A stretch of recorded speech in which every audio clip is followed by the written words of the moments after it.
Como método dinámico vamos a nombrar dos, que son los reglamentarios. Por un lado, el procedimiento modal espectral, que es dividir al comportamiento de la estructura en tantos modos individuales como la misma posea. Y para cada modo individual encontrar el corte basal B0 y combinarlos oportunamente para encontrar el corte basal B0 total. Las características del procedimiento no son aplicables a este curso en particular. El procedimiento de respuesta lineal en el tiempo lo que hace es someter a la estructura a un acelerograma real en la base y encontrar las solicitaciones máximas. Vuelvo a decir, para el desarrollo de estos procedimientos pueden cursar la materia Ingeniería Sismos Resistente, que es la continuación de la materia Estabilidad 3, para completar los conceptos de dinámica en vibradores de múltiple grado de libertad, que son, entre otros, los que se analizan con métodos dinámicos.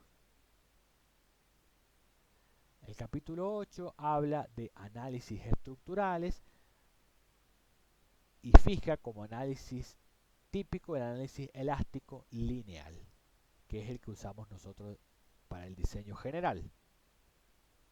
También fijan condiciones, por ejemplo, generales como entrepisos sin vigas, que no se admiten como parte del sistema sismoresistente principal, sí como diafragmas. Por ejemplo, indica la separación entre los bloques de los edificios para evitar el golpeteo o el martilleo entre los bloques o entre edificios contiguos. Indica la forma del dimensionamiento de las juntas o las separaciones sísmicas.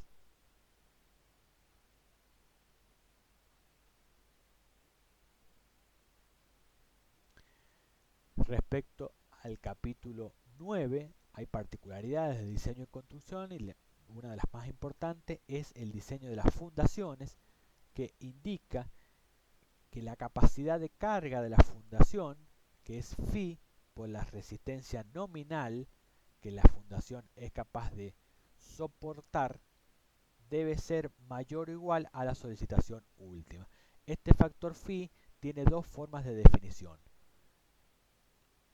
En las combinaciones que no incluyen al sismo deberá ser tomado como 0,4 y las que incluyen al sismo como 0,7, salvo que hayamos hecho un diseño por capacidad, que va a ser nuestro caso, en el cual phi puede ser igual a 1.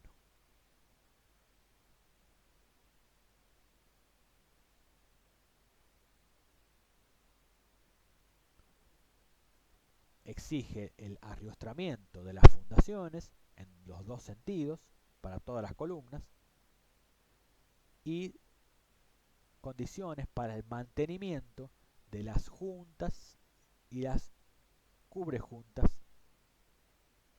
sísmicas.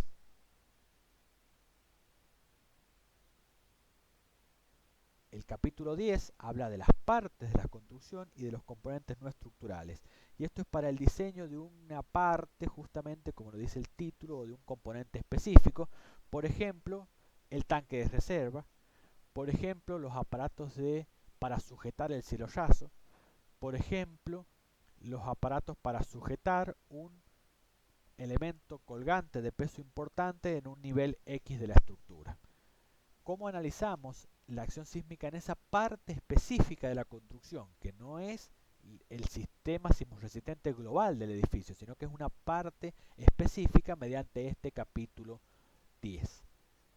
Se considera a toda parte aquella cuyo peso es inferior al 25% del peso sísmico del nivel en el que esa parte está unido. Por ejemplo, un tanque de reserva en la azotea. Nosotros tenemos que el registro de aceleraciones, de acelerogramas en el terreno, tiene un pico máximo, que es el valor CA de anclaje del espectro. Ese valor CA lo tenemos en el terreno, pero a medida que aumenta la altura del edificio, ese factor, esa aceleración del terreno es amplificada por el factor de amplificación en altura FHK, que tiene la expresión indicada en la diapositiva y que vale 1 en nivel del terreno y 3 en la azotea. Entonces, la aceleración de ingreso para este elemento en azotea es 3 veces la aceleración del terreno, por ejemplo, en este caso.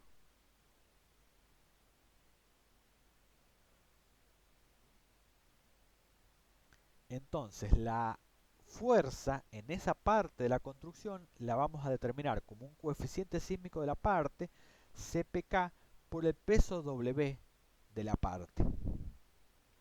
Ese coeficiente CPK tiene varios parámetros. Uno de ellos es el factor de importancia, que vale 1,5 para los elementos de alta importancia o 1 para los elementos de baja o normal importancia.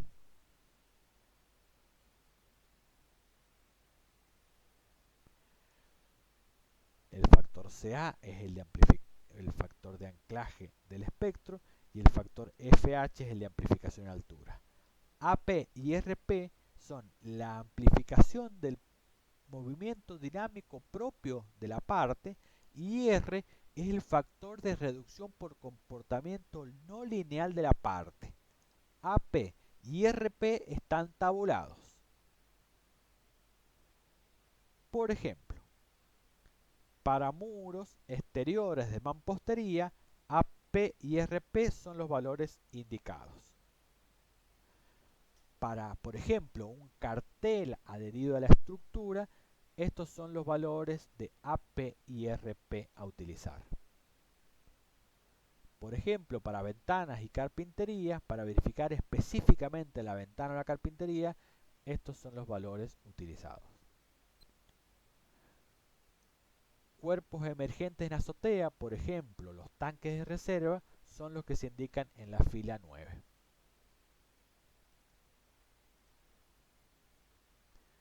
Así, para otros componentes arquitectónicos, y así también para componentes mecánicos que necesitamos evaluar ante la acción sísmica en altura. Entonces, de esa forma vamos a encontrar el coeficiente sísmico de la parte, que multiplicado por el peso de la parte encontramos la fuerza sísmica para el diseño propio de la parte.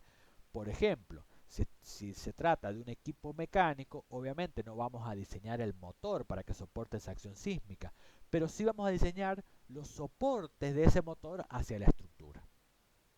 Por ejemplo, si estamos hablando de un cartel, la acción sísmica a la cual va a estar sometido los soportes de ese cartel hacia la estructura principal.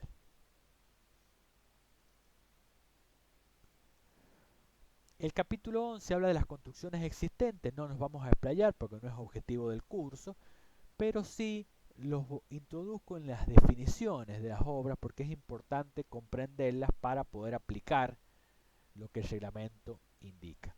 Y por un lado tenemos la obra primitiva, que es la totalidad de la construcción existente antes de la reforma o de la consolidación, que es la obra que tenemos en blanco acá en esta primera etapa. Es decir, lo que permanece original, antes de ninguna intervención. Luego, en los siguientes 3 casos, ya hemos hecho intervenciones. Lo que queda en blanco, que es lo original, sin alterar, se llama obra subsistente. Las obras nuevas que yo construya a partir de cero o que refuerce son las obras naranja o grises y que se llama obra actual.